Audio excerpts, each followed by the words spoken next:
Hello and welcome to the April 2015 edition of the TetraCast. My name is Zach Reese. I am your host.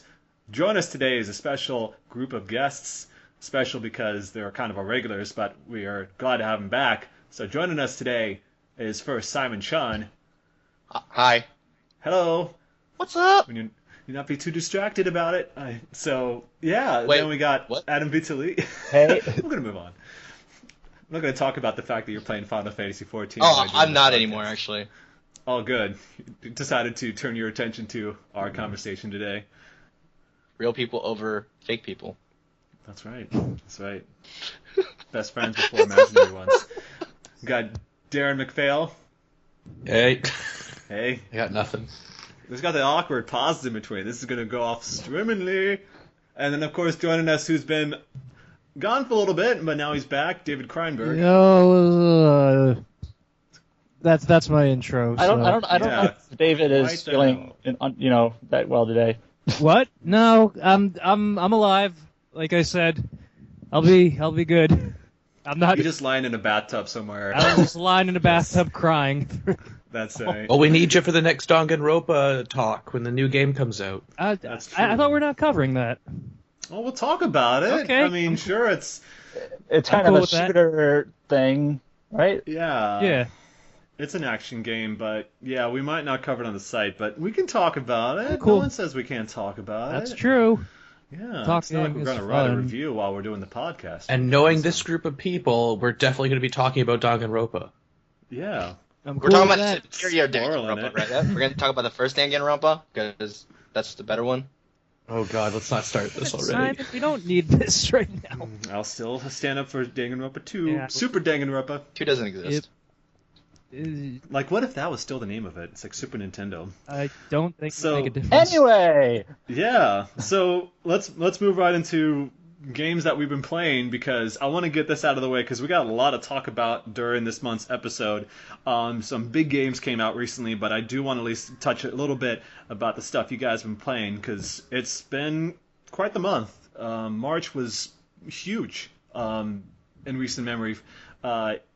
If you're talking about RPG releases, it's been kind of dry, is what I'm talking about. It's been pretty good for handheld releases, but not since last year have we seen some big title releases. And so, Darren, I want to start with you because a big game came out that's been kind of about for a while. It was on Kickstarter for a bit, and then they made a ton of money. Obsidian made a lot of money. I'm, of course, talking about Pillars of Eternity. Which is brought to us thanks to over 70,700 backers, I believe. Something like that. Like, it's a huge number. And it did very well on Steam, apparently, being like #1 for a while there. And for good reason. It's a top-notch CRPG, but it's exactly that. So if you're really not into that type of game, if you're not into your Fallout 2, your Baldur's Gate, your Divinity Original Sin, which was our game of the year on the TetraCast last year. That's right.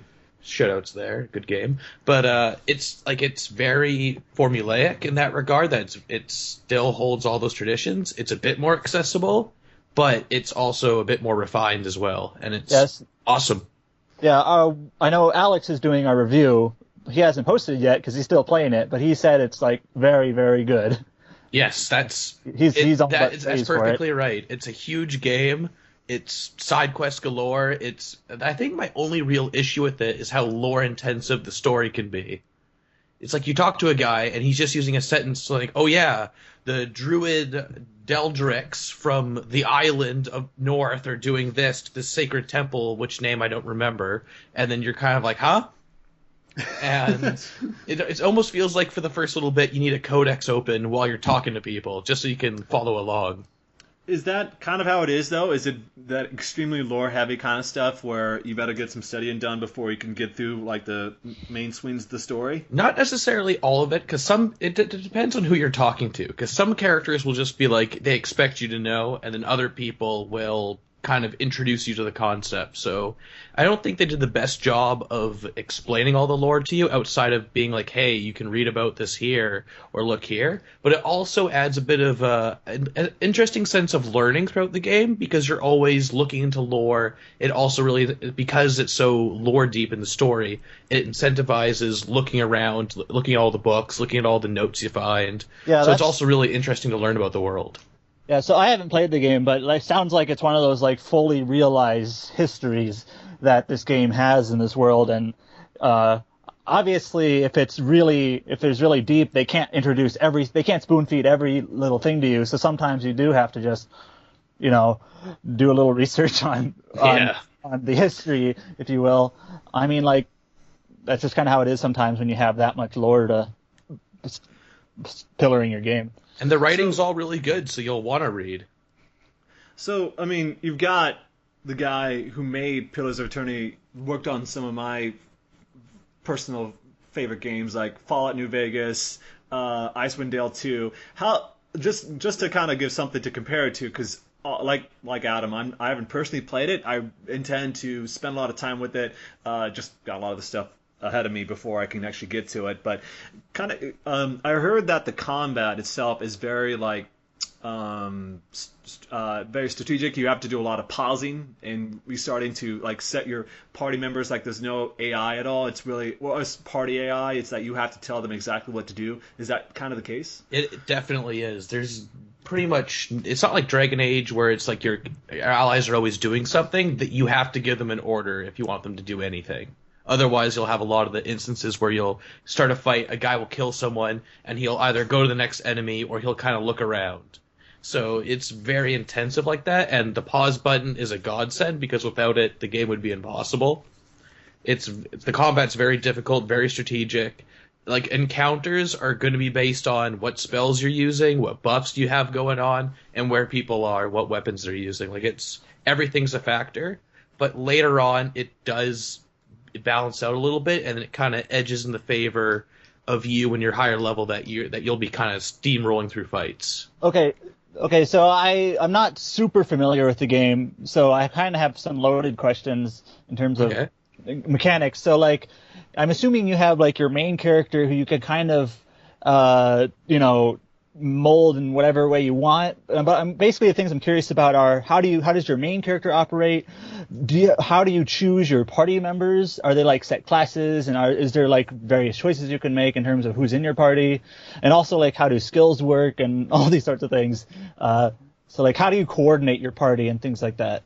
Well, the game has a very intricate character creation system, which has I think I recorded it too, where I spent like 20 minutes in Character Creator trying to decide what class I want to be. That's what I want. Yeah, there's a lot of that. It's micromanagement on a huge scale.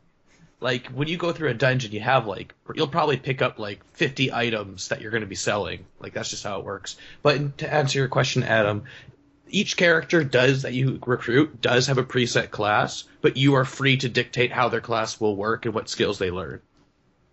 But they kind of come predetermined in a role. So you'll get your tank, you'll get your wizard, but you're free to choose what skills they learn, and you can like kind of specialize them to different types of roles outside of their the role they come in. Yeah. Can you also like do alignments? Can you make it set for like chaotic neutral and stuff like that? Yeah, there's a lot of that going on. That usually just comes from your responses to questions or how you interact with people or how you finish certain quests. It's no karma system. It's very similar to the D&D alignment. Oh, okay. And then different characters will react to you differently depending on how you act. That's the thing is that about like the amount of customization you have with your party members. I mean, do you start off with like how flexible is the system though? Is it full on like you can put points into certain stats? Like is it how deep does it go? You mentioned it's how complex the skill tree is and things like that. Like how much room do you have to grow if you set a person to be like this mage character? Can you move them to all these different areas into like battle mage and stuff like that? Well, with each level up, you don't really ever increase their actual stats. It goes up based on what they already are or what kind of skills you invest in. So you're basically saying, okay, I can increase your endurance, I can make you be smarter in dialogue, You can be able to pick locks. You can be able to disarm traps, which is very important because traps can destroy your party. It's a computer RPG, is what you're saying. Yeah. You'll need to be a thief. Yeah, you'll need a steal thief. everything. I recommend a thief. Yes. That's my typical strategy. Yeah, but outside of that, you also determine what you don't really determine. There's not really a skill tree per se. It's more of, okay, you have access to this tier of skills. Choose some of these tier of skills. And I'm not at the limit yet, so I'm not sure what kind of limit there is to how many skills of what tier. For example, my character is a chanter, and he has access to level 1 chanting skills, and right now I just got I'm up to level 3 in chanting skills, or level 2, or level 1 or 2. It's RPG lingo. But depending on, you can invest each level up how many what skills you want from which tier. So how approachable is it, though? Because obviously we're talking about something that is kind of built for the hardcore computer RPG fan. It's meant to, I mean, as far as like it tailors towards the people that grew up with these games, like you and me. But what about for people that are just coming in? How simple is it for those that don't have really the attention span to really get that deep? Do you think they could ever find any satisfaction out of this? I think they could, but I don't know if they'd be able to handle normal difficulty, because the way the whole difficulty curve is at the beginning, when you're very few in party members, combat's much more taxing, because the game's meant for you to have like 6 people under your command constantly, and when you start off with like 2 or 3, and enemies completely outnumber you, it changes the dynamic of that, and it doesn't really ever stop to explain new mechanics to you. Like a good example of this is I think it's your 4th party member, this monk guy you can meet. He comes equipped with like 20 skills, and you're like, okay, I guess I have to read which all these do. Is he gonna leave soon? I won't say anything, but yes, no to that question. But just expected. There's it's interesting like that, because there is multiple difficulties, and easy does make the game a lot more forgiving than what it normally is. Okay. And I honestly think this is kind of a strictly, if you're into CRPGs, this is your game. If you're not, I don't think this is the one to sway you. I'd argue Divinity is a slightly better introduction to CRPGs like that, especially because it has a mini-map that tells you where some objectives are and whatnot. This is a game where you got to talk to everyone in town, and you need to know where you're going based off of learning where you're going, not because the map told you to go there. Now, bouncing off of that statement, learning about where to go, is the game progression mostly like linear, like you go to this town and then you have to go to this place and then you have to go to the next place, or do you have some like choice and actual decision making, like, you know what, I'm going to go check out this area over here versus that area over there? Like what's the progression like? You're pretty much free to go anywhere whenever you want. It's more about, can you survive if you go there? It's very Xenoblade like that, where if you go to a new area, the enemies will just destroy you if you're not ready. But there's tons of side quests, and that's basically, you're free to go. As soon as you get to the first town, it's basically just go. That's really cool. I have one final question before we move on. Just like in Divinity, just like in Skyrim, can you kill people in town? I believe you can. I actually haven't tried to, because I was scared that everyone in town would murder me. Because in Divinity, I learned that the hard way when I had to kill the entire town at one point. But yes. I figured that's the case, because there is certain side quests that you can get the town to be hostile to you if you complete them in a certain way. And up until a point, everyone is expendable and can die and be dead for a while. Do guards chase you if you do something bad in town? I don't even think you can escape town once you're attacked. Because there has been some fights that occur in towns. Some scripted, some not. I was gonna say, like, thinking Baldur's Gate 2, like sleeping in town, all of a sudden waking up and then being attacked by like bandits in the night. Just thinking about like that experience. Is that kind of the same thing happens in town? Like you'll be attacked randomly if you're not careful? That hasn't happened to me yet, but I think that's because I've been mostly lawful, and most of the people I travel with aren't criminals. But I'm pretty sure if I go through again, I would find that to be a bit different. Oh yeah, or if you play the other side, you're probably playing goody two shoes, weren't you? I'm trying to play the nice wanderer in town type character. That's what I was going for. Because normally in CRPGs, I am the scourge of the world. And I've recently learned that the game's a lot easier for me if I'm a little bit nicer. And it's not just... And if I find it's better to not kill someone after they have their first line of dialogue with me. That's pretty sound, I think. That'd be my second playthrough. And we just walking up. I'd played in Divinity where I just walked up to the first people you see and killed them right off the bat and just kept on going. Well, something that's crucial in Pillars of Eternity is that your main way of leveling up is completing quests. You don't get individual experience for killing an enemy. If you kill enough enemies, you fill a codex entry and you get experience for that. But most of your experience is coming from finishing quests. So it kind of encourages you to play a little bit nicer than you might normally. I'm waiting for the mods where that totally goes against that, so we'll see how that goes. And also, of course, one of the biggest releases, at least for the fan community, is that someone actually put out an English fan translation of Tales of Vesperia for the PlayStation 3. Now, you had a chance to play that version. Adam, you played the Japanese version. Simon, you also got to play it too, the Japanese version. And so I want to hear a little bit about how that went. Like, how good is that fan translation? Because obviously one of the things people always are hesitant about is the quality of a fan translation can make it or break it. Obviously, unless you really know the Japanese or know what the actual translation is supposed to be, it's kind of hard to tell. It's like, well, this is something I can read. This is pretty good. How was it? Well, as I say for the translation, I don't mean to interrupt you. Do you want to go, Adam? No, go ahead.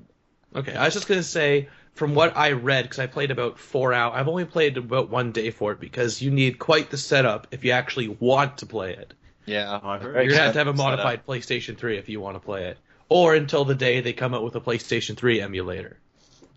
Which will be a long time. Exactly. It really sucks because... It's apparently out. Like, they've got something working right now, but it's not. Well, you need like a 3.5 PlayStation... Like, you need a 3.5 firmware of PlayStation 3, which is, by the way, hardware limited as well. So it's not like you can just easily downgrade the official firmware. Like you need an older model to do it. You need an older model that still is running on 3.5. And you also need the game disc. They don't provide any ISOs. It's a very big hassle, and like it sucks because like they put a lot of effort to it. This has been going on for how many years? Like 3?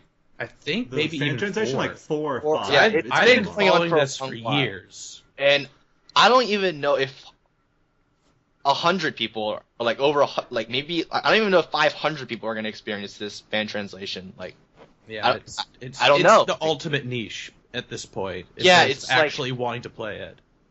Like, it sucks because like they put a lot of like I'm pretty sure like blood, tears, and soul into this. Is that the actual idiom? Blood, sweat, and tears. Well, the actual quality of the translation, like you were asking, Zach, is.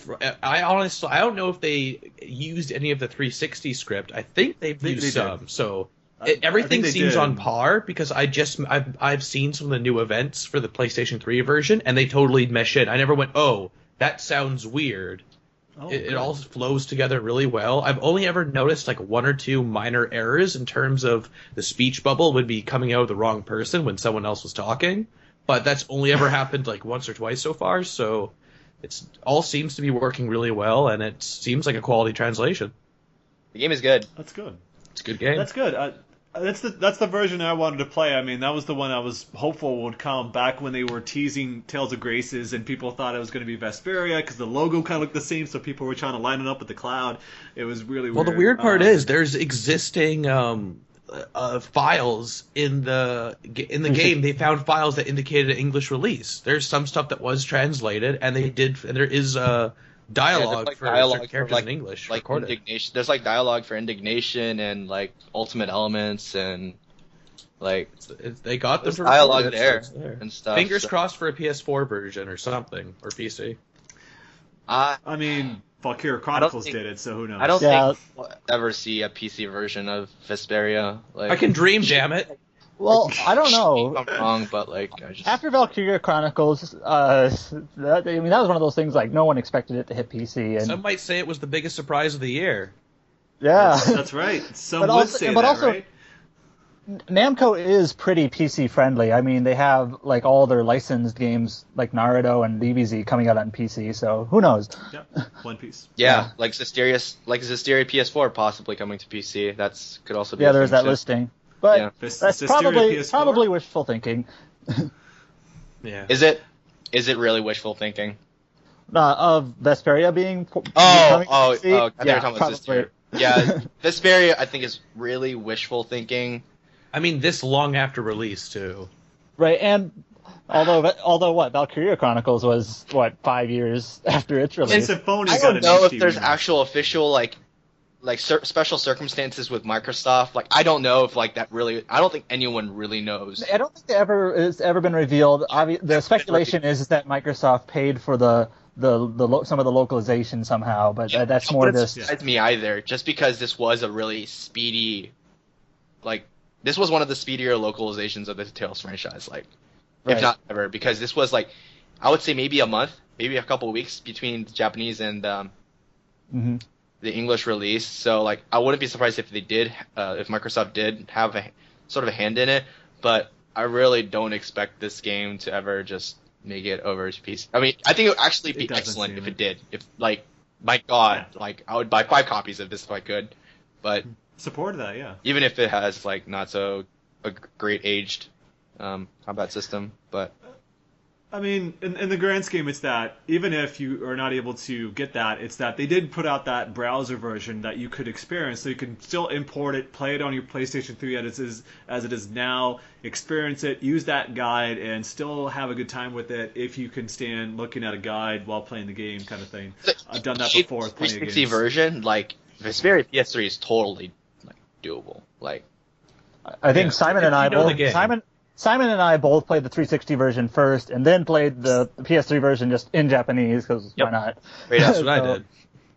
So it's like once you understand, like the problem with the biggest problem with importing games is that you get, especially with RPGs, you don't understand the intricacies of the game mechanics of In the game. in Vesperia specifically, it's some of the skills. Like I don't know what the skill does, but I'm going to equip it and see what happens, and or like Right. some of the accessories. Like for instance, I had an accessory. I was looking for like Estelle for healing. Like I know I should have an accessory by now that makes TP cost 1/3 less. Now where is it? And you can read that easily. Like it says in the text, like one third or something. Yeah. Like. And even some of the skills, like strength up 5%, 10%, 15%. Like if you play the original 360 game, like there are things very easy to catch if you play the 360 game, which made the PS3 game really easy. So I personally can't read Japanese. I can hear it and understand it, but I can't like read it. So I had a friend help me when I was like reviewing a couple of the import games. But it's just PS3 version of Vesperia is very good. I think there are varying opinions on whether it's like totally like is it truly the like are you really missing out on a lot of are you really missing out on a lot of shit if you're playing it? And I don't want to dwell on this too long, but I think it's false to say that like the 360 version is not a full complete game, because it is. It's a pretty damn full and complete game on its own. It's just that the PS3 version has lots of extras added to it, but nothing really essential.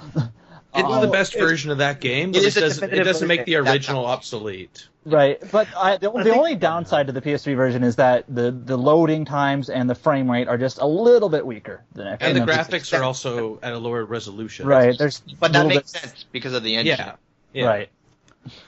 I think it's well, yeah, because you're missing Patty, but that's about it. I mean, You're missing the thing. And lots of side Yeah, quests and such. the thing with that old talk is that was coming at the time when that was happening to a lot of 360 games. It's like you talk about Eternal Sonata and then BioShock and all these games that were coming out the 360 first, then got a much Star better Ocean. version on the PlayStation. Yeah, Star Ocean got a better release on the PlayStation 3 later. So it's like it was like a kind of a bandwagon Enchanted thing at the time. and The Last Remnant, which never. Enchanted Arms. Let's we talk about Enchanted Arms, the better. got Oh my you. god, Enchanted Arms. There's Flaming characters. But there. is good. Like, if you can somehow get the translation, do it. Like, you'll be doing yourself a great service. If you're one in 10,000 people, you might be able to play it. Its art is like excellent. It's still the best looking Tales game. It's also, My I think opinion. it has the best Tales soundtrack. Legendia's pretty good. Okay, outside of Legendia, that's not fair. It has the It's best. not as bad as Grace's, and it's not as bad as Exilia's. Birds chirping. I just gotta say, birds chirping. Best Tales song ever. Like, I was driving and I listened to Vesperia soundtrack, and like there are some like standout tunes. Like Vow of Unity is great. Okay, well, Fury Starts. let's talk about Simon. We can talk about this a little later, I think. Okay. Just me and you. Curious what you think. So it's great to see that. I mean, after playing Valkyria Chronicles 3, I think it's amazing that people are still able to get those translations out, even if it means not a lot of people are going to play it. It's like the fact that it came out is fantastic. So I'm up, big ups to those guys. I mean, if you can't play it, I'm sure there's people who've played the game you can watch on YouTube or something like that and still experience it. So it's pretty proud that that happened. They took a lot of it took a lot of crap from a lot of people on the forums for that. If you've been following it, like Darren said he was, they got a lot of grief over that. But I'm glad they finally followed through with it. So moving on, then, of course, we just want to talk about a few other games before we move into our main discussion for the day. I'm sure a lot of people know what we're going to talk about. But David, I actually didn't pick up on. Have you been playing any games lately? I know you've been a lot of stuff going on. I've for the last 2 months, I haven't really played much. I've been because of all the nonsense going on in my life. I've only been able to play short stuff.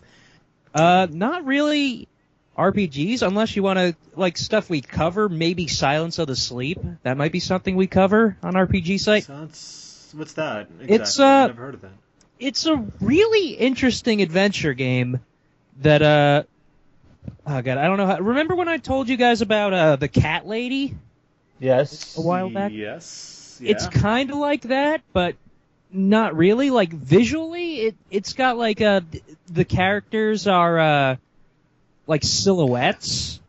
Oh, I think I remember seeing this. Wasn't it it's got a lot of is it like a side scroller kind of thing? Like you're walking right to left a lot, but it's got a lot of backdrops, but you're mostly it's darkness. Yeah, it's like a horror / adventure game, and I'm not gonna lie, it is scary as hell at points. Here's the synopsis from their website, because people are probably not familiar with it. It's a psychological horror adventure game for PC. You play as a man called Jacob Reeves, a man who has lost his reason to live. He throws himself into a blackness to end his misery, but instead of it being the end, he wakes up without memory of his life before. You'll travel through the abstract world of Silence of the Sleep to find the very reason for your journey. Sounds kind of morbid. Sounds about right. Yeah, so sounds not good. Every other chapter is all not scary, kind of like a calm chapter. One is at this weird party. I mean, you still have no idea what's going on, but it's not really tense or anything. And then the next chapter, you're chased by a tree monster that is in this oh god, I don't even know how to explain it. It's this really weird monster, but it's like a treant? What's so kind of not exactly, but what's so messed up about it is the presentation when it catches you. It's just it zooms in on it like burrowing its roots into your brain or something. It's just it's crazy. And but in conclusion, I actually didn't like the game that much. Oh, really? It wasn't you didn't think it was that good? Yeah, I mean, it feels very experimental. It's okay. It's incredibly unique, but execution-wise, I think it could have been better. The plot, first of all, it's a lot of it's almost entirely build-up, and then I don't want to give any spoilers, but it doesn't really resolve anything. It's kind of confusing, and I mean, maybe a smarter person than I could figure it out, but it doesn't have good pacing. Yeah, it doesn't really have good pacing, and there's a lot of typical adventure game annoyances that I found with the actual gameplay. I mean, I'm not a massive fan of the genre, just like a passing fan, but I mean, I thought it was unique enough for me to check out. But like a lot of the game is boring. A lot, like first of all, I'll say its biggest strengths are its art design and its presentation. Because once you're actually like trying to hide and run from the monsters, it is incredibly tense. But like the actual controls, I think are intentionally janky. So like you're just trying to turn around. That's all you're trying to do. But the second the monster sees you, you're gone pretty much. So is it's it like, one of those types of games? Like you get spotted, and then it's game over. Essentially, I mean, they still have to catch you, but if you're facing one way, you have to press one button to turn yourself so you're facing either back or forward. I mean, like you're facing either like away a horizontal plane. It's like turn right or turn left. Yeah, kind of thing. like you'll be facing forward, and then you turn either left or right, and then you have to turn again to run the other way. So the controls aren't with you when you're trying to do it. Yeah, and he turns kind of slowly, so so it's like old survival horror mindset as far as design goes, where like make this person control like shit so it's scarier.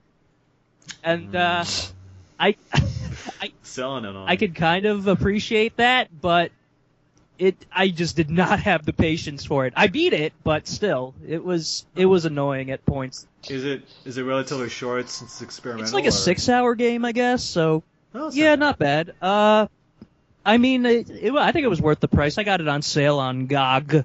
So yeah. It's an interesting experience, but I wouldn't play it again. Yeah.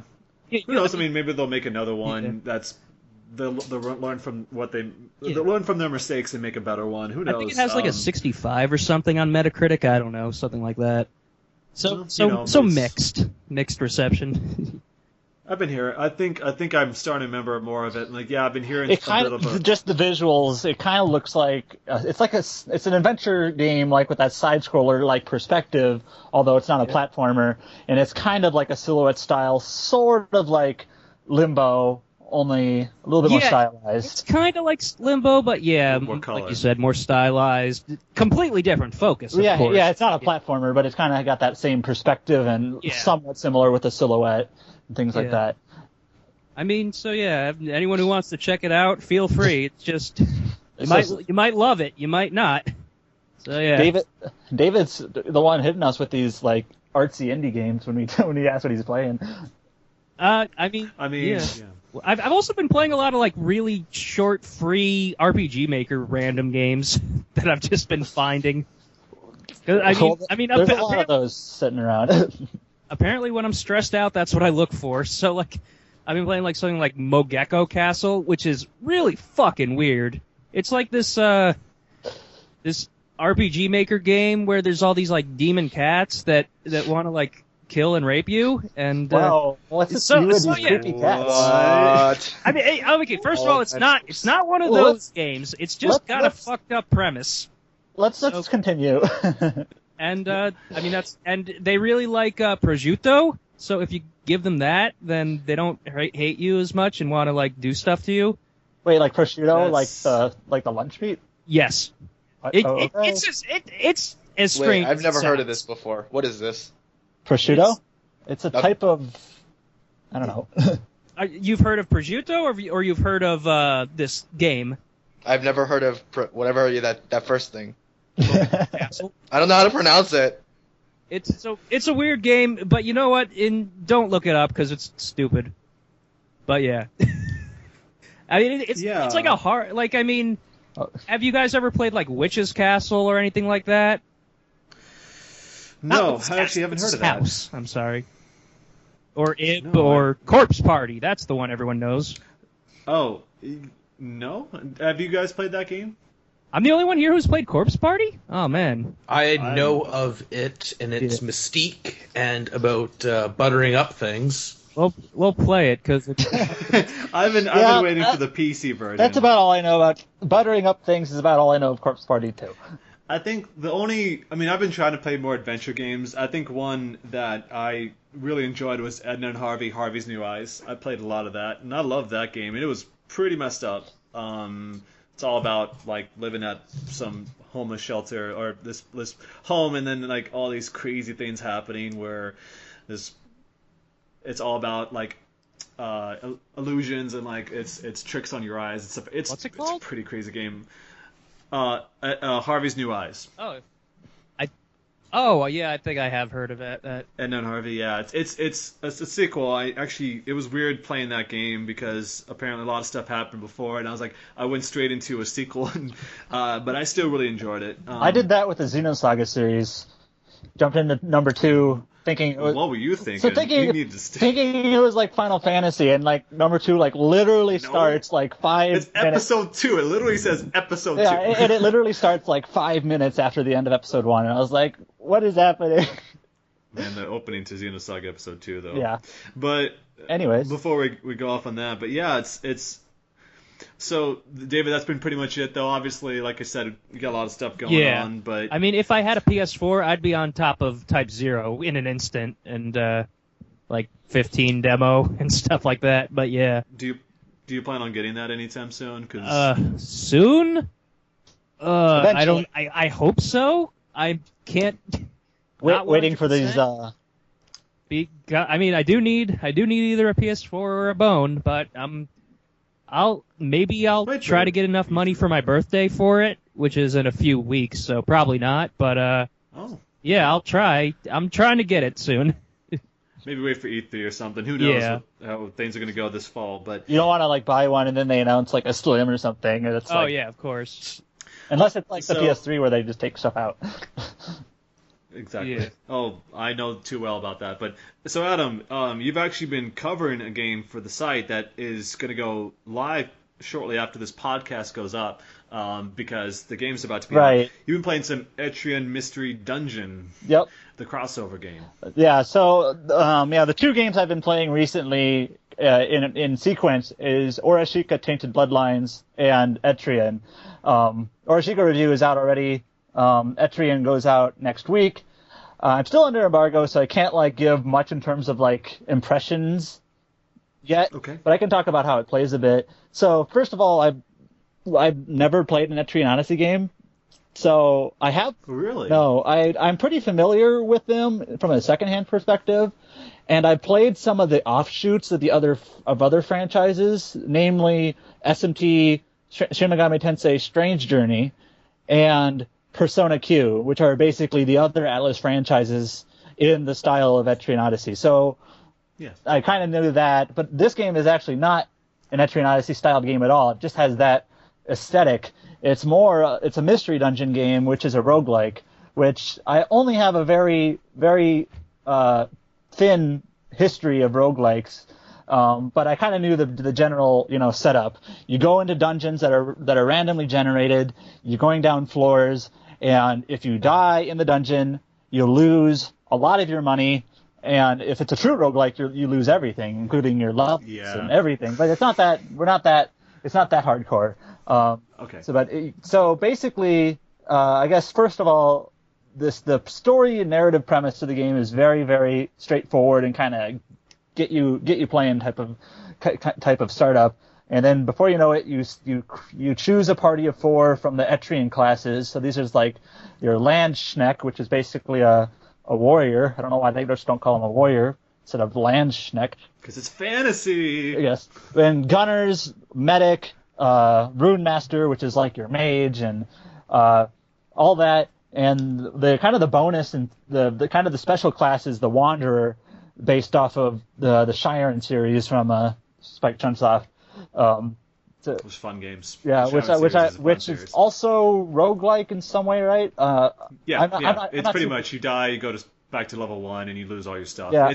It's one of the more difficult roguelikes. Yeah, I was again somewhat familiar, but not very familiar. But anyways, you can get a wanderer class in this game, and they're pretty awesome actually.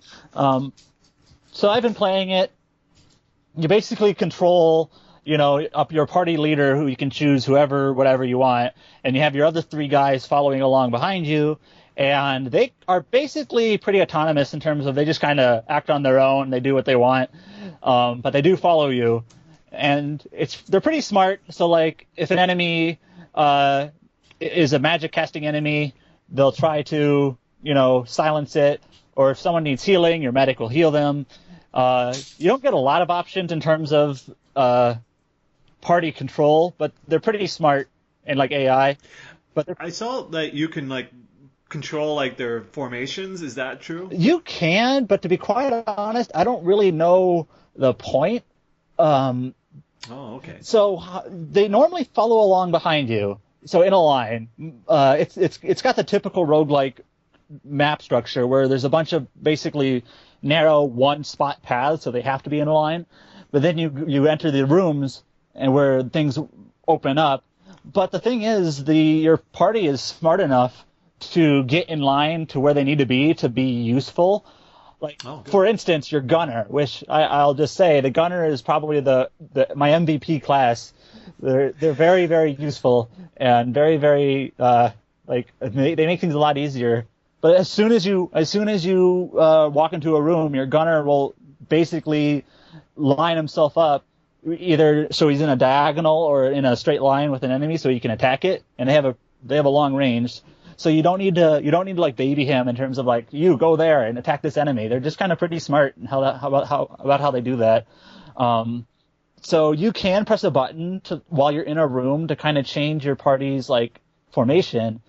Like Four Sword Adventures, right? You hit a button and then they switch up. Right. Or yeah, is no, it's the like C-stick. It's like you can do like a box or whatever, but it's I to be honest, I don't even remember like how you do it because I never need to, because they just kind of work on their own anyway. So again, I can't really give my two impressions about what I like about the game yet, but it's actually kind of there's quite a bit of content. Like, I've actually beaten the game already, and I'm now 7 dungeons after the credits. So I'm deep into post game, which I can't talk about, I guess. But there's a lot of game here. So if you like these types of dungeon crawlers, this one you can spend a lot of time with it. Yeah, and the Mystery Dungeon series, I mean, people have played like Chocobo Mystery Dungeon, and it's Chocobo Dungeon really, those are the type of game it is. It's like isometric and moving around on that type of plane, and I don't think it's turn-based, is it? It's more as just roaming, is that true? It is technically turn-based, but oh, okay. It's turn-based. It's very, very quick. So like, every move a character makes is technically a turn, and every attack a character makes is technically a turn, because it's a grid. Just like most roguelikes, you're on a grid. And but I think the only reason for it to be turn-based is to for setting up like your buffs and things, so they last a certain amount of turns rather than a certain amount of time. Okay. But otherwise, it's almost basically kind of like a real-time turn-based, as much of an oxymoron as it is.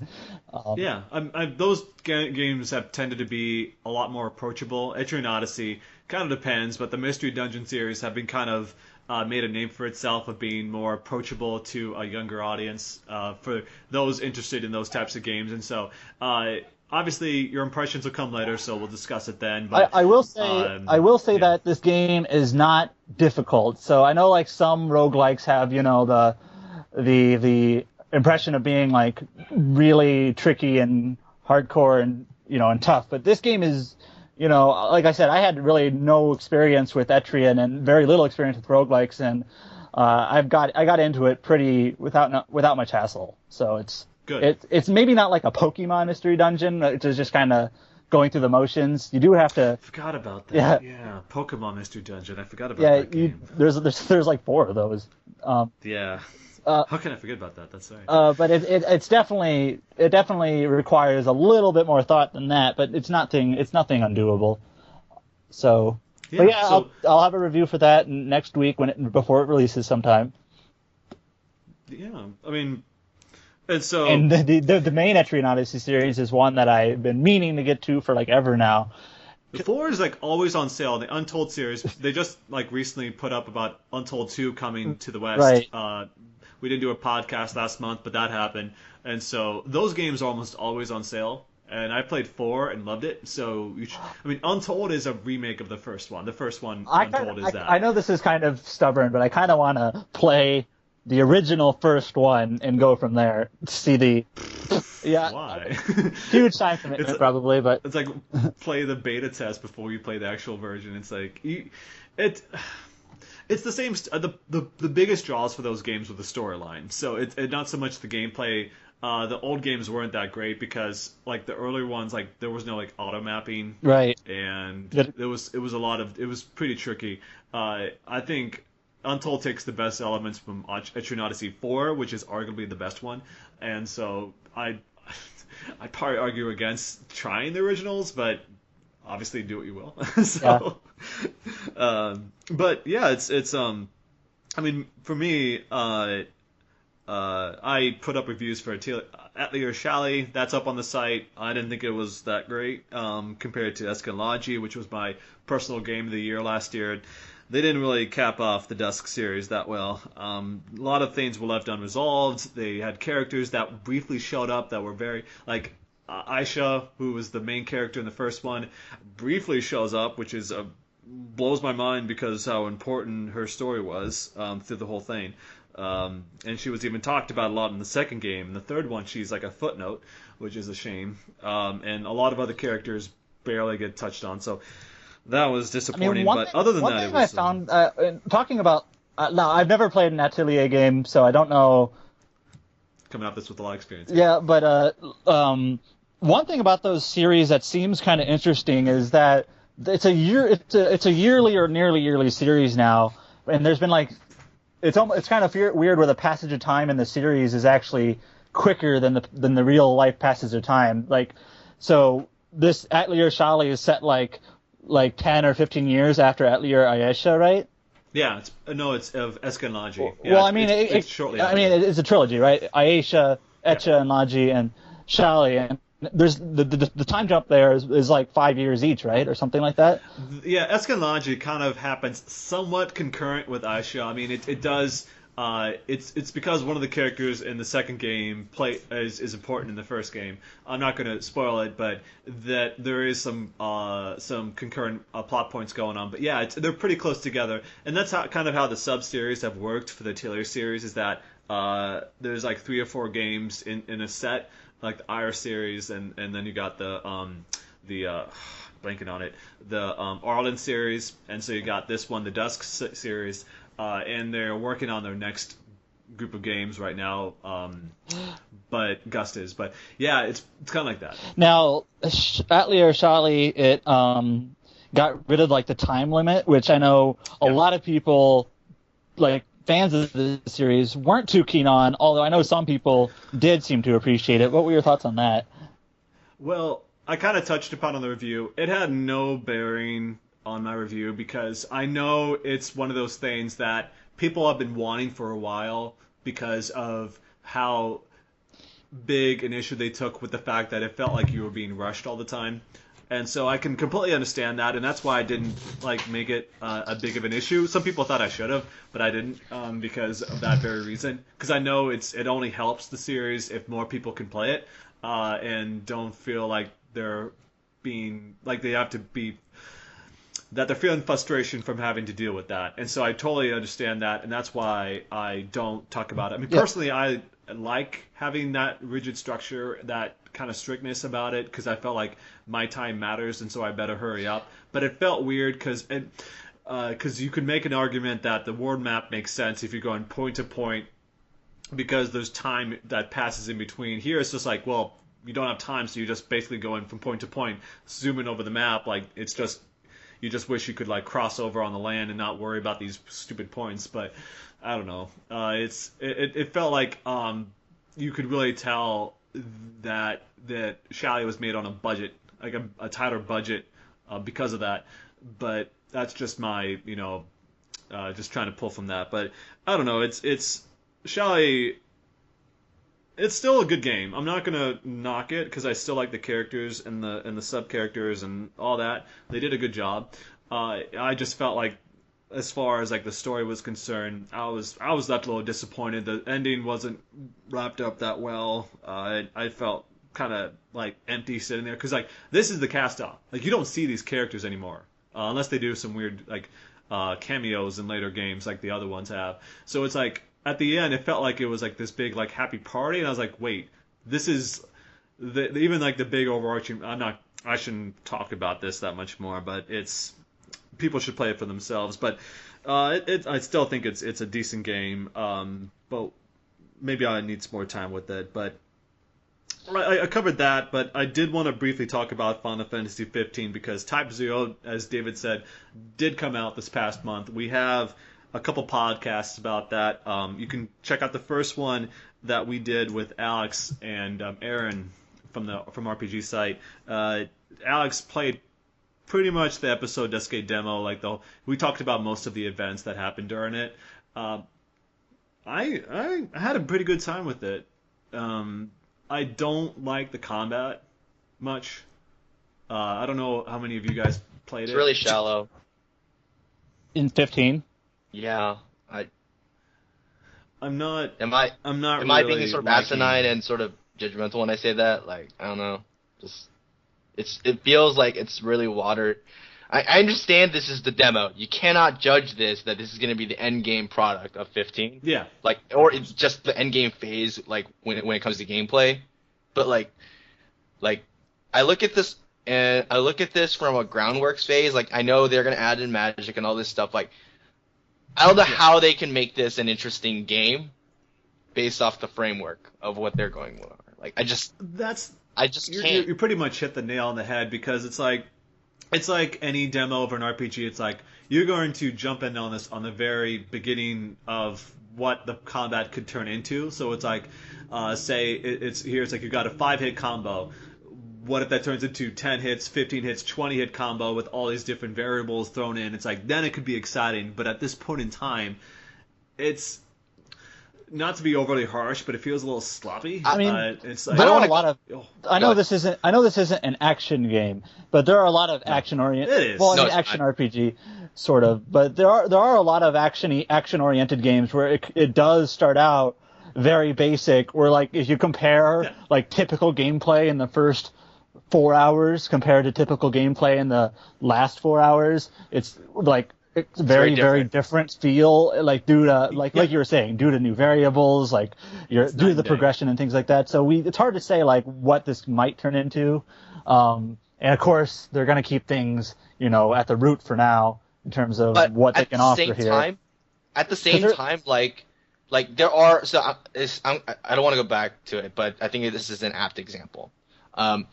Before Tales of Vesperia came out, there was a Tales of Vesperia demo. Now, you got a good idea of how that game plays, but at the same time, you got a good idea of how the game's going to play later on. You're going to get a lot more spells, you're going to be able to do combos a lot more cool, and they give you, like, interesting game mechanics that are going to be good by the end game. I look at this, and I can't see how they expand on the game's combat mechanics to make it interesting. Especially because you could only play Noctis. Like, I just... Right.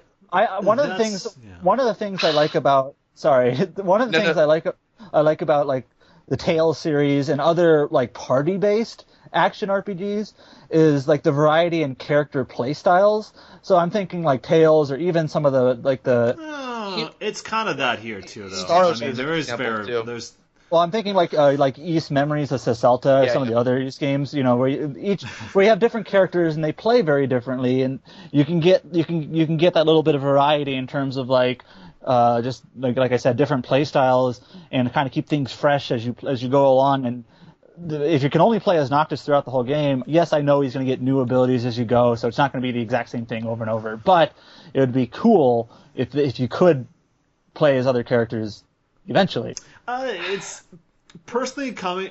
My experience. I'm just gonna talk a little about my experience with it. Is that I'm not too concerned about that, only because I know that there's going to be a lot of playing off of the other party members, doing attacks, doing special moves, doing all this stuff, doing team-based attacks. So I'm not too concerned because I know they're going to make it work in that fashion. Because I'm one of those who like the combat in the 13 games. I like the way that system worked. Even if it was sometimes the illusion of control kind of ticked me off a little bit sometimes, I still kind of liked it just because it felt nice being able to switch through these different styles of combat. But in episode Duscae, it's that the reason I mentioned it felt kind of sloppy is because it felt like I was like holding the button in to just swing, eventually losing stamina and then losing MP because I was too busy dashing around. I didn't really like that mechanic. It's foresee that later in the game MP conservation won't be that big an issue because you'll have a huge pool to pull from. I don't really like the whole like you having to lean against a rock or like throw your weapon against some standing like metal girder kind of thing to like get away from the combat and then come back later. It felt like you were like being pushed around a little too much trying to get to all these other places, and I don't know. It felt weird. It's a very different thing. I'm not used to this type of play When you're style. making an action game, there are three things that are very, very important. Like three fundamental core things you have to have nailed. If you do not have this nailed, your action game is going to be subpar. It's going to be average at best. Like, I firmly believe that. One, you need to have really good and varied enemy design, especially if you're doing the same. Especially if you're doing a basic attack all the time, which FF15 does. Like, it hinges on you just holding that button, like, all the time. So if you do not have interesting enemies, then it's going to be boring. Especially if you're playing this game for like 50 hours, which I assume that's what it's going for, right? That's what I heard. 50 hours. Well, are you talking about 15 or 15. the demo? Okay. So like that's number one. Two, Yeah, like the pretty much progression right. system needs to be meaningful. Like the auxiliary system needs to be meaningful, because if you're not equipping and if you're not feeling that strength as you go up, then it's going to be boring to do the exact same thing again and again. You're just mashing buttons. It's just mashing one button actually to be exact, and that's just boring. The third thing you need to do is you need to make sure you have varying ways of approaching combat. You can't just literally be doing one attack all the time. Your first 2 points kind of lead into that third one. Okay, fine. So I mean, more variety in enemy designs, and a competent progression system hopefully would lead to or coerce a variety of play styles. Different ways you can approach enemies. And I think that episode Duscae does present that as the possibility, because sure, there's not a lot of enemy variety, but that's because you don't really need it in a demo like this where it's only a few hours long. You got enough to get the taste of what it's going to be like, and then it's not just holding the square button. It's like you're also using the triangle, using your skills, you're doing all this other stuff, and you can foresee being able to change your weapons and then change the order that they are to whether you want to make this one your fast attack, the slow one, the one that feeds into this other one that drains life from the other. I don't know. I just look at this. It's like I just thinking about all these RPGs I played, where the beginning of the game, I'm totally with you that this demo should have given you a little bit more to work with to really get it. Because for one thing, like, you don't have a lot of control over the weapons that you can equip, so it's like you can't play around like, well, I want to play with this weapon. No, it's you only get like these 5 to mess around with, so you're kind of stuck moving those around to see. Yeah, what it is. There's auto switching. There's not a lot of manual. Yeah, that's. Like, I mean, the most interesting thing is the manual, but it's so I can see that, but just thinking of all the RPGs I played where at the very start of it, it's pretty dry, and just thinking about like if they really expand upon it towards the end of the game, I could see this being really exciting and intense, and just thinking about like you're switching in magic and summons, and if you think about like all these different weapons you can equip, all these different defensive styles, if you're able to, because they're talking about a gambit system, which in 12 I despised, but in this case, because you can't switch to the other characters, it makes more sense here than it does in 12. And so I can see that really playing into it, making things more intense as you get to the point where like you're near death, but then your party members are smart enough to step in and help you out. No, but that's not control. That's not control you have. Direct control you have. That's the problem. Of course not, but that's working around that. This game is a micro-intensive game. It's not a macro. This isn't the Last Remnant. It's not where like the game hinges on macro. I never played that game, so Adam would know. But I'm just saying like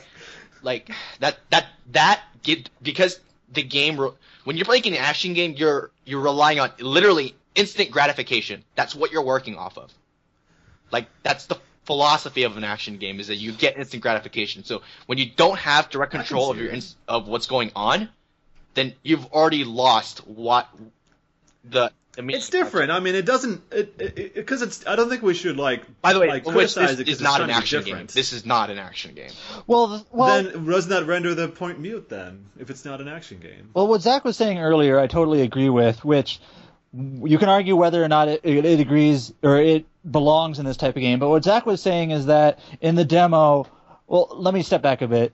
RPGs, to varying focus, there's always some level of like outside of battle preparation and strategy that is involved, whether it's your ability setup, your equipment, your party coordination, things like this. So this isn't stuff that has a direct, it's not the combat gameplay, but it's still stuff that's very important. And in a game like this, in the demo, I mean, you're given a very limited, if any, control over those things.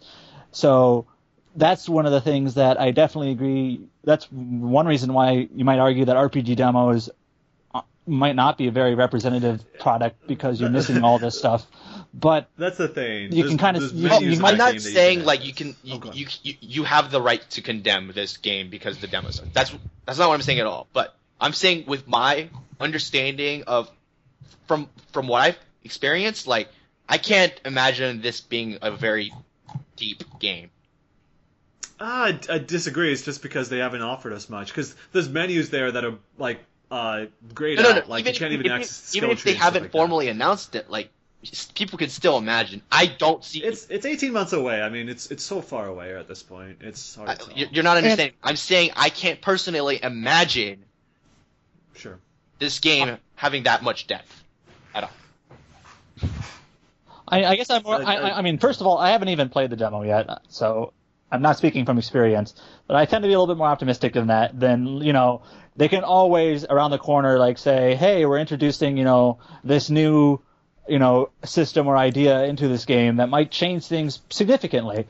And I'm not saying like it has to be like paradigm changing, but there's always ways you can. I see what you did there. Paradigm shift. I didn't. I think that would be much more interesting if they introduced that mechanic. Like limit certain movesets to certain paradigms, and that's on cooldown. Like that's interesting. That would make set macros. Who knows? Like that would make things interesting, but they're not. I don't think they're going to do that because that's not what they're going for.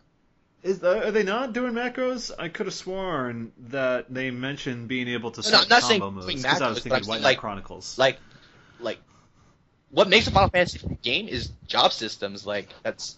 Let's but it's not, barely been part of it. not I don't want to fault myself, but I'm saying like, isn't it much more interesting to have a limited moveset because you have a class designation on Noctis, and being able to switch certain classes depending on the situation and stuff like that, than it is to play just have everything just straight up blown available to you.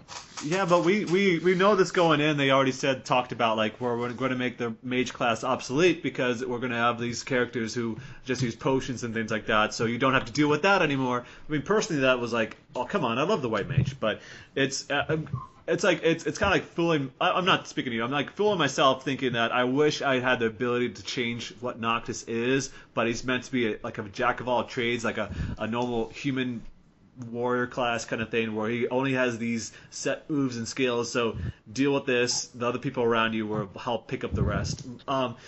It's just so hard to criticize it. I know that it's hard to they gauge put it, out they put out a survey that are asking for feedback on what people thought about the demo, and I'm sure if people are vocal enough about it, they'll change it. But it's well, they can't because remember when FF13 the demo came out. It's vastly different from how the actual game plays. Like fundamentally, it plays differently. The demo versus the actual game. Isn't that good though? It is. It turned out like for the way better. But I'm Well, the saying battle like, system is pretty much the same, though. It's just like stuff with launching and stuff, right? no, like the original game, the demo didn't even have paradigms at that point. Well, yeah, but I mean, it doesn't have paradigms at that point in the story either in the game. That's true. They Fair introduced that enough. later, right? Fair enough.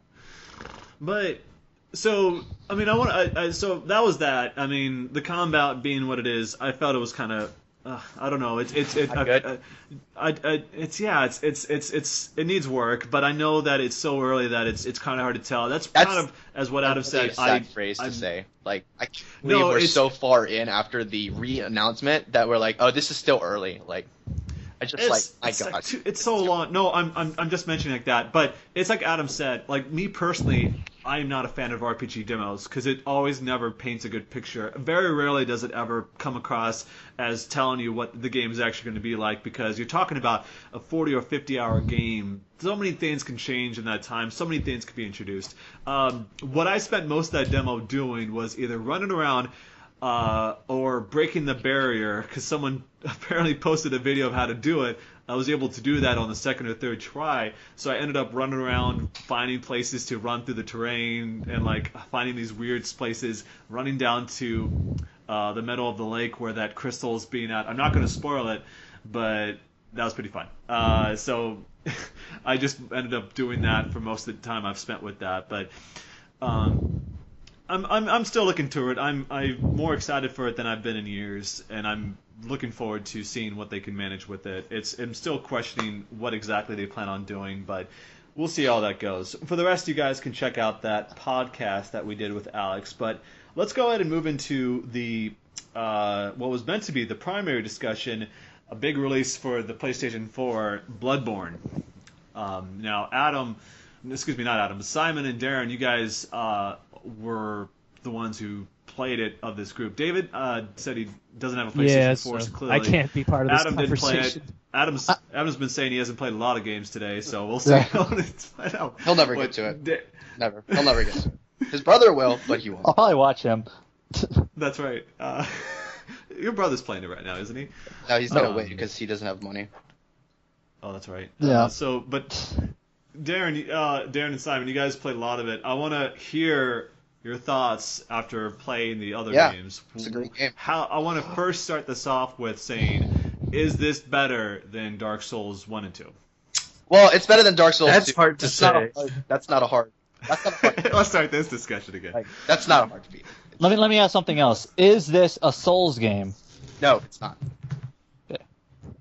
It's very similar to a Souls game, It but has it does have its own elements identity. that make it. Someone that doesn't like a Souls game, would they like this? Yes. I'd say. You think so? it Really? depends what you don't like about the games. Do you If not you don't like like- knowing where to go? Do you not like the difficulty? Because those elements are still Well, there. Yeah. What if you don't like the combat?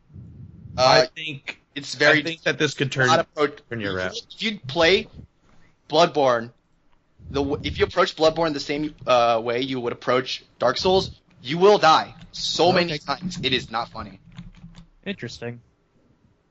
Bloodborne is infinitely faster paced than Dark Souls, and it's much, much faster. But the thing is, like, it's not that it's just faster. There are gameplay elements and just design that complements like this offensive, fast pace, always got to be moving mentality that the Soul series never ever supported. Because like this is an example I used when I try to make the comparison between the Souls series and Bloodborne, because Soul series gave you an option. It gave you a lot of options to play various types of builds, various types of combat styles. Not only that, but it felt much more like a traditional RPG because there are so many elements that you have direct control over: stats, weight, certain items, certain elemental affinity. All these things you have direct control over, and because of that, there's a lot of depth and a lot of change and variability in the game. Bloodborne literally tosses that all out the window. This game is streamlined to the max, and that doesn't mean it's a bad game. Like, it removes weight, so no matter what weapon you're using or not, like you're still going to move the same way, but that means that the game is going to give you much more focus in the ability to move, like being able to actually dodge. So enemies are designed with the with the mindset that you're always going to have that same movement speed. It gives the designers much more direct control and like very acute sense of designing when it comes to actually making these enemies. Like they just remove all elements of like fluff from the Soul series, streamline it to just one philosophy, and just build gameplay mechanics around that offensive, speedy mentality. Like I think that's a pretty apt description of Bloodborne in a nutshell. Like when you say, Darren. Yeah, that pretty much sums it all. It's essentially taking the best elements of the melee combat and just amping it up to 11 and adding more mechanics to support a more aggressive style of play. And that's essentially it. And I think one of the best like additions, and most people underrate it a lot. A lot of people think it really doesn't matter. I'm not sure why. Is the regain system, and like that's how you heal, people right? are saying they don't like it. Yeah, I mean, I'm reading a lot. So I've been spending a lot of time on GAF, which I consider to be the most, I guess, the most intellectual board on the internet for gaming. That's not saying much though, because there are a lot of. There's a lot of stupid, but sometimes you get a couple people who know what they're talking about. Yeah, but when you get high quality, you can't get any more high quality than GAF. But there are a lot of people don't look highly upon the regain system, and a lot of them find it trivial. And what exactly is yeah, this the regain system is like you can like counterattack and get healed, right, or something like that. Right. So, Darren, you can explain it. Yeah, like imagine like in a fighting game or something like that when you get hit and you're blocking and you see that damage, you see the damage happen, and you see like it's like a slightly different color when you get hit in Bloodborne. And essentially, if you get hit by an enemy, your health will start to decrease from where you got hit to where this orange bar is to your red bar.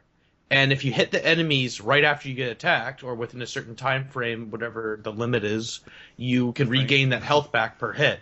And the stronger your weapon attacks are, the more HP you gain back. Crazy. Right. So essentially, if you get smacked by let's say you get smacked by a random enemy you didn't see, if you're quick enough and you know what you're doing, you can get almost all of that HP back right away.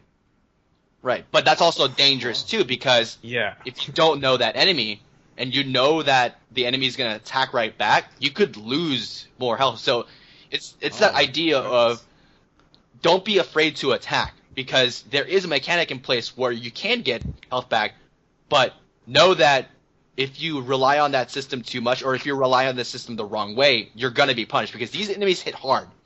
If they hit you once, certain enemies will initiate a series of attacks that will constantly hit you, especially bosses. So you can counterattack you can attack back to get health back, but know that there's a risk that you're going to lose even more health too. So is this kind of like replacing some of the things like, I heard there's no backstab in this game. There is. It's very different. Oh. So, I guess the best way to put it would be that you're offhand, you're usually going to have a gun, and depending on the gun you have the ability to counter, or I guess parry. So an enemy will attack, and before the attack hits, you get to shoot your gun, and they'll be knocked off balance. In which case you can go up to the person and hold the light attack button, which will initiate the visceral attack, which will do a lot of the damage. And if you've actually been hit right before it, you actually gain all of the health back if you initiate the visceral attack. But you can do that on pretty much almost all the enemies and almost all the bosses. And that's actually one of the things I find most interesting about the bosses, is because I found a lot of mechanics in Dark Souls and Demon Souls, they don't work on bosses. Like, stuff that would work normally on enemies, they don't work on bosses. Here, it pretty much works on all the bosses. So, like, you literally have the entire offensive toolkits at your disposal. So you can stun lock a boss? It's only for one attack. It's only for and one not all attack. other attacks. You can't stun them off of every attack. But you can do it, and you have to time it. And some of these bosses have really unorthodox attacks. It's not easy. And you also have to account for the fact that the bullet takes time to travel. It's not instant. So you have to account for bullet traveling. The best way to do it is to do close up, but that means you're also putting yourself in danger of being attacked, like at really close range. And usually if bosses are in close range, they're gonna not do one swipe, but like usually like 3 or 4 or 5 swipes, or they'll just straight up grab you. But you can also attack like... You can also do the visceral attack from behind. You have to charge up your strong attack and knock the enemy back, and then depending on what type of enemy they are, you usually can follow it up with a visceral strike. Right. So do they stagger, or do they like drop to the knees? They pretty much drop to the knees. Or if they're like a whatever type of crazy monster you fight, they're equivalent of a knee. But drop to their slithering, whatever is behind them, kind of thing. Yeah. Like the thing is, like you also only have limited amount of bullets you can use, so it's pretty interesting because it means like if you parry once, you can try again, but only for a certain amount of time. So you can't rely on that the entire time. How easy is it to come across bullets, though? It's fairly it depends common. on the actually area. Certain enemies, it makes sense. The drops make sense based on who you're accounting. So if you kill an enemy that is using a rifle to attack you, they'll drop bullets. But like, if you're fighting snakes, you're not gonna expect to, get grabbed bullets. Good. I mean, is it kind of like if you get bullets so much, I can imagine that that gun doesn't play much of a role in combat. Is that? I disagree. A lot of people saying it's not essential, but it plays a role in the fact that it's a suppressant. It stuns. But I mean, as far as like you're not going to be Rambo going and shooting everything and hoping. Your guns aren't for damage; they're purely for counterattacking. There's very few weapons that actually do as much damage as your normal weapon. Really, also. But you can also use bullets for your magic. That's what your magic uses are based off of. They consume silver bullets. Silver bullets. That's the name of the bullets. They're just called silver bullets. Okay. So like that's another way. Like instead of blocking all the time, or like I know you can. So many people told me you don't have to play souls with the shield. Yes, motherfucker, I know it. You don't have to play with shield. My God, I've done dex builds. Anyway, like people say that, and like Bloodborne is no different. It's the exact same thing as Souls. I'm like, no, you don't understand. Souls doesn't complement pure offensive, no shield runs. Like. It doesn't have gameplay mechanics dedicated to that. Here it does. For instance, dodging doesn't take as much stamina as it normally should because you're constantly supposed to be moving around, running, dodging, strafing, etc., etc. Attacks don't take that much stamina because you're supposed to be attacking constantly. So is it the gun replaces the shield? I kind of get the feeling like all these games, it's like the shield. The developers don't want you to hold a shield. No, the game was purely designed to not have a shield, which was why when I actually found the shield, I was like, what the fuck? Why is this actually doing here? Like, was it an actual shield? It's a really crappy wooden shield that I think it's meant to be a joke saying, here, you want your shield? Here it is. Okay, not going to help you. I actually never used it. Did you ever try out using the shield? I tried it once for review purposes, and it was absolute garbage. I can imagine like a shield run, like someone actually doing a run with that thing. If they hit you with the shield, you're fucked. Like you're beyond fucked. Like you're putting a big bullet like target on yourself. Like fucking hit me. Like that's essentially what it is. But like I can imagine speed runs with that thing. I'm excited to see that. Actually, this game is absolutely phenomenal in terms of design. Like they cut out so much fluff. Like no weight. They cut out. People are saying you can only get how many items are in the game, Darren? 13, 11? I don't know. For weapons? I think it's like. It's definitely it's like 13 or 12 around there for right-handed weapons. Okay, there's only there's less than 10 guns in the game. Okay, there's something I'm actually quite curious about that we haven't touched on. So you talked like a lot about combat, but how's like the world design? Like the I don't know, or like the actual... I guess I don't even know. How's the world design? Do you like have like a central hub and then you like go off in different like directions, or is it like a loop where you kind of like find like hidden areas? Like how is like what is this? What is the environment that you're actually like doing all the combat in? Sure. So the central area where you're actually going to explore, hunt, and do stuff is Yarnum, and it's very intertwined. It's like not demons. It's like Dark Souls. Yeah. One area will lead to another. Like the forest will lead to back to like I think not Central, but like Old Yarnum and all those other areas. Like they're all interconnected.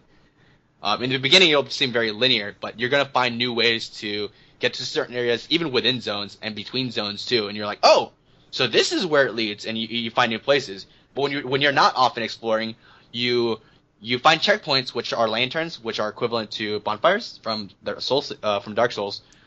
Oh, okay. You go back to your central resting area, which is called the Hunter's Dream. Here you can upgrade your character, upgrade your weapon. What's it called? Customize your character with like runes and stuff like that. Like this is where you do a lot of just the progression. So it's It's the equivalent to the Nexus from Demon Souls, or it's like what's the town from Dark Souls 2? I can't even remember right now. It's the equivalent there are of no that. NPCs really floating around. There's only two guys, which is Garum and the doll. Which the doll is used to level up, and Garum is not even there half the time, so who the fuck cares? But the hub also acts as a place where you can activate Chalice dungeons, which are procedurally, I say procedurally in quotes, procedurally generated dungeons that you're meant to explore. And this was hyped up to be like one of the biggest components of the game, and to me, it was actually the most disappointing component of the game. So it's procedurally generated with enemies, traps, and everything like that. The level design isn't very clever because it's not handcrafted, because it is procedurally generated. The areas aren't that interesting. The traps and stuff conceptually it sounds cool. You're going to be able to explore procedurally generated areas with tons of new traps, different types of enemy encounters, and it's going to be really hard, and you can do it with friends. And not only that, but this dungeon design is unique to you. If someone else activates that Chalice dungeon, it'll be a completely different design. You can share dungeon designs and all this stuff like that. Shit, that don't matter, because the designs are so boring. Like, it's just... Is it kind of like the same layouts, even if it's like procedurally generated? It's like it's not floor by floor. Because there is...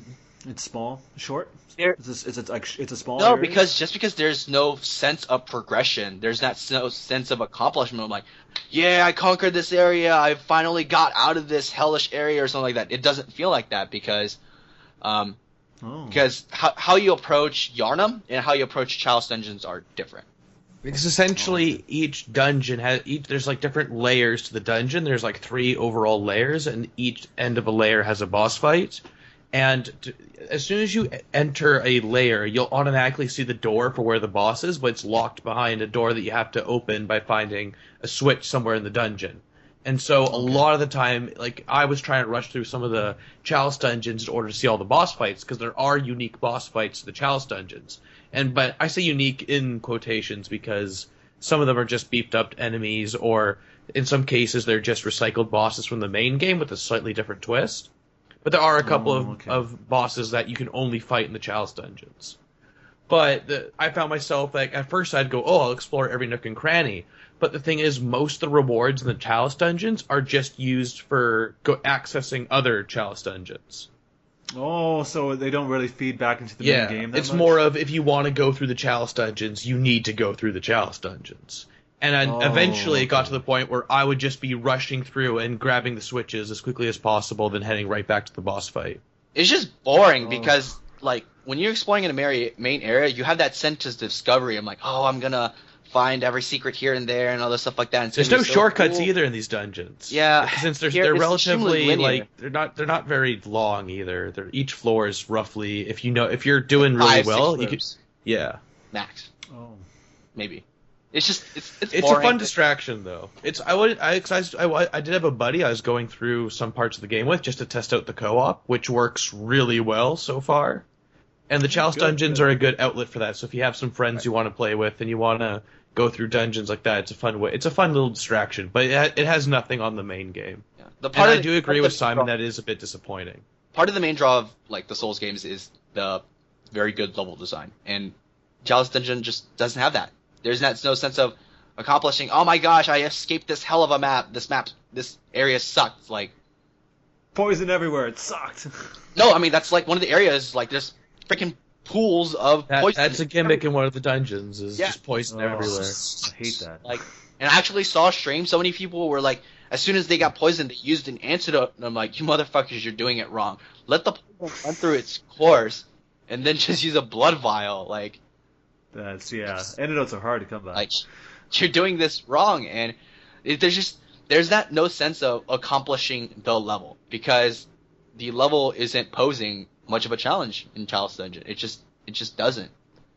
Well, you said he's like running through it, so I imagine it doesn't take that long to get to the actual boss fight where the challenge does. You could probably get through most layers of a Chalice Dungeon in probably less than 10 minutes. Oh. Especially if you're only trying to find the switch and not trying to explore everything. Especially it's a co-op, so it's like you're both are working together. It makes it a lot easier, I'm imagining. Is there any sense of scale at all? So each there is a little 5, bit. I think. Pardon? I think there's a total of 5. I think, right? Of Chalice Dungeons? 5 chalices. I think there's 4, and then there's varying chalices in each category. Right. And they're always incrementally difficult. Yep. So it's just that's the big, like, not blight, but it's the big spot on my, like, thing of game of why this game is not prime level, like a 10. Like, that's like the main reason why it's not a 10. See, that's kind of what I was also wondering. It's because obviously people can read the review if they want to learn more about that. But one of the big criticisms against the game were the load times, because obviously I heard like one of the things is that in the other Souls games, like you could walk up to somebody, talk to them, and then quickly level up. And this you have to transition from one place to the next to get to a place where you can level up, and then transition out through a loading screen to get back to the main game. Like, what I really want to know besides that is how has the day one patch impacted the game for you? Doesn't matter. Yeah, none. Really? So the loading is a problem on 2 instances, 3 actually, I guess. 1, when you die. 2, when you need to go to the Hunter's Dream to level. Yeah. And 3, when you need to change zones. That's the biggest one for me. And that's trying to change zones. And that's the biggest one, because like when you die, like unless you're dying repeatedly within like a 5-minute period, the loading is actually not an issue, because it gives you time to think about, okay, what the fuck did I do wrong? How can I fix this? It really does. Like, do you know what I thought those loading screens needed? That I was shocked that they weren't there. Any like tidbits of any information, any lore, any quick tips, anything. It's just I think logo. It makes sense as though why. Like, I'm surprised it is, because there's less lore items in the game. There's less sense. lore items. But at least give me like a character, like at least be like Demon Souls, where you show me like a character artwork and his name. So like, it's better than just the logo. Yeah. Awesome. So when you're this was a step back. It was sort of an odd step back. You can't transfer from an area to area. You always have to go back to the Hunter's Dream, to the area. And I know why they did it. Like, I understand why they did it is because they have 4 different teleportation tombstones. You teleport from tombstones. And there's 4 different areas. Okay. If you actually combine them all, it'd be a shit long list of zones that you can travel to. But, like, I understand why they did it, but, like, you have to travel to the Hunter's Dream every single time you need to change zones. So, like, that gets tedious and annoying. Like, especially if you're dying, I can imagine like having to deal with that, like dying, and then it's like Simply the Night, where it's like you add up all the time it takes between you're actually back in the action. It could probably be like minutes. Right. So there were a couple times where I got to that. So I will say this. So I fought. I'm gonna get some. I died against Father Gascoigne 36 times. Wow. Well, okay, so I was being a stubborn asshole. I get that. I get that though. He's a hard boss. You know, he's really not that hard. He's a hard boss when you fight him at that stage in the game because you're still learning the game. Okay, so here's the real kicker. 1, I never went back to level up or upgrade ever. Those 36 times. This makes more sense now. I also fought Father Gascoigne before I fought Cleric Beast. Okay, again, this is now being much more clear. What's it called? I kept losing souls because I didn't go back, and I just level up. Yeah, I just didn't ever level up. So I was fighting Father Gascoigne at base level pretty much, because you technically can't level until you at least encounter the first boss. But I was being an obnoxious, very annoying person. Like, I'm gonna do this 36 times, and Adam was there listening to the chat. counting down how many times I've died, and it was like every 5 or 6 minutes I would die. It was sort of funny. He was like having a running count, like 31, 32, and I actually got felt a little bad. This was during the embargo, so like you couldn't tell anybody. Yeah, and I had to express bet frustration somewhere. to I telling literally us. had to bet somewhere. I understood it. I was like, oh, I know why he's doing this. Yeah. And like I know like I was being very stubborn and stuff like that, but like the game is not necessarily hard, and I actually do want to speak to this. This game is much easier than the Souls games. Like I put Dark Souls 2 up there at the top because it's not even legit hard. It's just cheap hard. It's just annoying hard. Yeah, I can see that. But yeah. this game is easier, which is another reason why I also think people who didn't like Soul series could get into this game as well.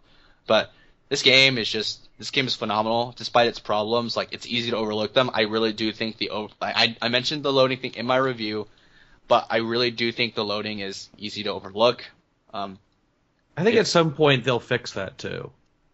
Yeah, eventually. It's one of the bummers that it's not on PC or anything like that, because it's like all the things that the modding community was able to do with the other game, with Dark Souls 1 and 2, can't be done here. But you hope that they are understanding and are open to those changes, especially I just love for this game times. so much. Like I can't imagine a better game coming out this year. Like it's the PS4's killer app right now. It is PS4's killer app, and there's so much replay value. The game is short, so I finished my first run through the game. I finished it in 2023. You're looking through, yeah.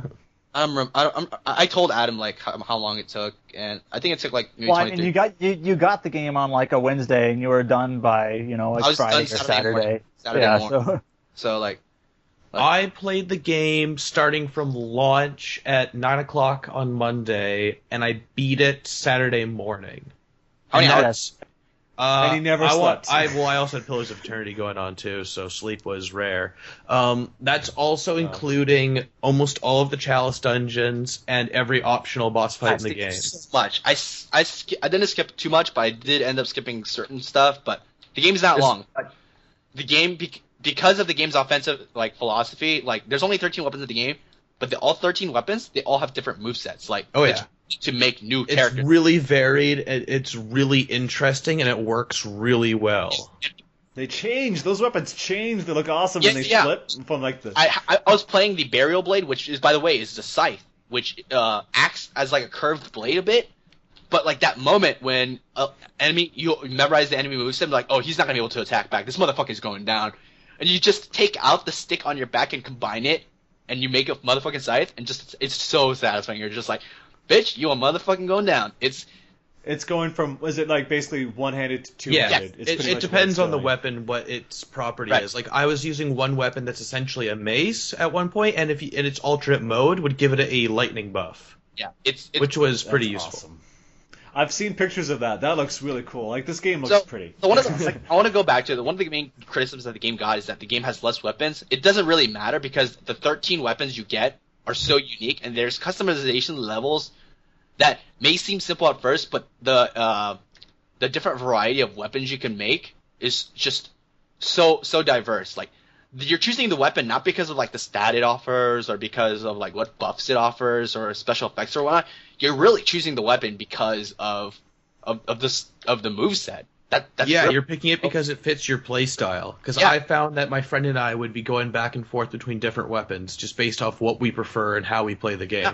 And that's one of the things I really enjoy this over the Souls, and why I actually think this is more superior to the Souls games. In Souls, like if you played a greatsword, like you'd have to wait until the next greatsword comes by if you want to stick with that playstyle, or like, oh, this is the next best weapon, and it has a different moveset. I guess I'm just gonna have to choose it. Like it just felt like there's just not a lot going in terms of choosing how you want to play when you're actually just progressing the game normally. Sure, you can, like, at the game's end, you can dictate how you play the game because of, like, you've uncovered all the weapons and whatnot, stuff like that. But this game truly gives you how you want to offensively kill monsters and people, like, at your fingertips. This game is phenomenal in terms of design. Like, one thing I want to quickly add on that we haven't really talked about is the whole networking. And from a standpoint of someone who's played on PC, who's played Dark Souls 1, which Dark Souls 1 had not the best networking, And if you really wanted to coordinate with your friends and play with your friends, it was pretty much never going to happen unless you either modded the PC version or you just got all the right conditions to do it. And Dark Souls 2 had a terrible network system as well, so it was really hard to organize play with your friends. But Bloodborne has an amazing system that works incredibly well, and I got to play with my friend through every boss fight I wanted to try with a friend. I got to play through the Chalice dungeons with him, and it was a blast. And the PvP is amazing in Bloodborne. Yep. Especially because it really goes back down to it, that offensive moveset, The speed of the battles is something unreal. Imagine your ass getting kicked a lot because that's speed too. Yeah, if you're struggling with that. I think this game is a genre-defining feat. It's normally evolutionary games don't make it. Evolutionary games don't make it on a genre-defining list or something like that. Usually, it's something revolutionary. I think Bloodborne does some very interesting things with its evolutionary designs from the Souls series, especially with narrowing down its philosophy to the philosophy with the offensive combat philosophy. That it's just it's so impeccably created. I can't sing enough praises about it, and I've already made 3 characters in this game. That's more than I can say for Dark Souls 2. Well, as of this recording, I'm already 3/4 of the way through New Game Plus. It's definitely something I'm going to keep playing, and it's going to be something that totally I could, yeah. Yeah, very briefly, because when I played Dark Souls 2 New Game Plus, I died on the first enemy, that stupid Crow Knight. The just Falconer, killed me almost instantly. That son of a bitch. But I just very briefly, how much more difficult is New Game Plus here? Is it honestly, I'd argue they did it pretty well. Where it's I'd say it feels like you're starting the game over with everything, because enemies deal the equivalent amount of damage to you that they did at the beginning of the game, but when you were a lower level. Yeah. Really? So it feels like that they got scaled properly. So it's okay, I can't be dumb. These guys aren't just weak, but they're not going to kill me instantly. It's a good balance to, okay, I still need to think, I still need to play well. And not only that, but there are just certain weapons that you don't have access to in the beginning of the game. The burial blade, you only get that after you beat the game. Yeah. So they give you gifts for beating the game, and then you could carry I it to think that's New the Game only Plus. game, right? I think the burial blade is the only weapon that you get through beating the game. And that you have that satisfaction of using that weapon on some of the bosses, and you are gonna get Rafflestomp using that. It's just you're essentially playing a new game. It is New Game Plus, but you're essentially playing a new game the way you want to play it, with the weapons you want, with the items you want, and everything. It's amazing. Gosh, this game is absolutely... I don't see any RPGs beating this game for the... It's going to be a strong contender for RPG of the year. It's already my game of the year. I can't imagine any game. Honestly, it honestly is going to depend how The Witcher 3 does. That's what's going to be the big contender. There's Witcher 3, there's Duscae 5, also hold up. I love Duscae. I don't think it's going to touch Bloodborne. No way. Even Pillars of Eternity? They're so different that it comes down to personal preference. It's going to be in the same heart, category. I'm always going to be an action RPG guy. Oh, true. Don't get me wrong. I love CRPGs. I was there with you defending Divinity Original Sin as Game of the Year. But that's right. The Souls games are my bread and butter, and Bloodborne takes the best elements of those games and makes it better.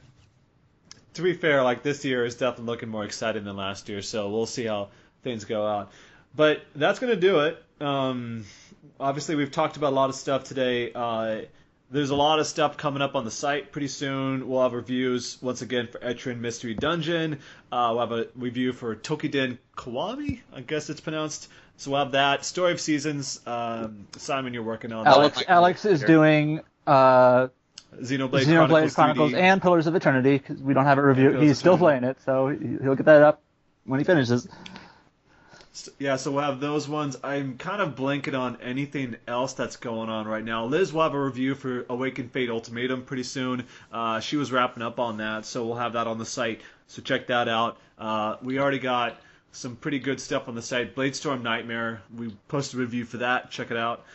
Pretty fun game. If you're into Dynasty Warriors and Keston and stuff like that. But yeah, so Get Bloodborne. just to tell you guys where you can find us, you can locate us on rpgsite.net. You can find us on Twitter, username rpgsite.net. I'm sorry, is that RPG Site? Yeah, it's RPG Site. Oh, RPG Site.net is like imposter. You can on Twitch you can catch us RPG Site.net. YouTube once again RPG Site.net. So check us out there.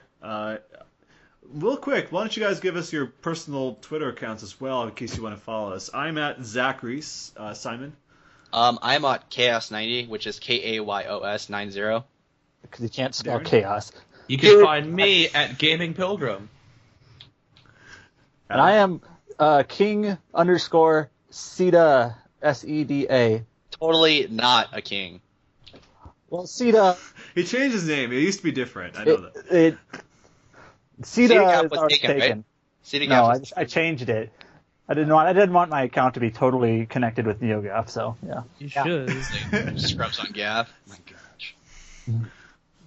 And David? You can find me at Cosmic Blizzard. Awesome. All right, great. And so, once again, thanks to everyone for joining us today. David, I know you wanted to say a little bit about... Oh yeah. And his YouTube. For you guys who don't know, I'm a shitty author. I wrote a second book. It's called... We should really sell It's it. called The World Beyond the Rain. It's about this guy in a place where there's a lot of rain. So go buy it. And and I also have a YouTube channel now called Gamer Non-Gamer. It's where I play games with my insane mother.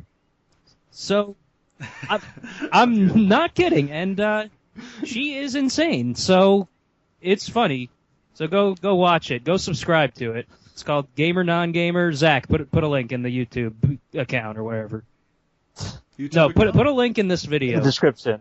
In the description, in yeah. the show notes. Yeah, I'll make sure I'll link it. So you guys can check that out. We have some very exciting things planned for the site coming up, so keep a lookout for that. But subscribe to us on iTunes, and we'll be putting out more of those special podcasts. We already put some out for Final Fantasy 15 and Type 0. Expect a lot more of those because we had a lot of fun doing them. But once again, thanks everyone for joining us. Thank you, Simon, Darren, Adam, David. problem. Once again, catch us next time on the TetraCast.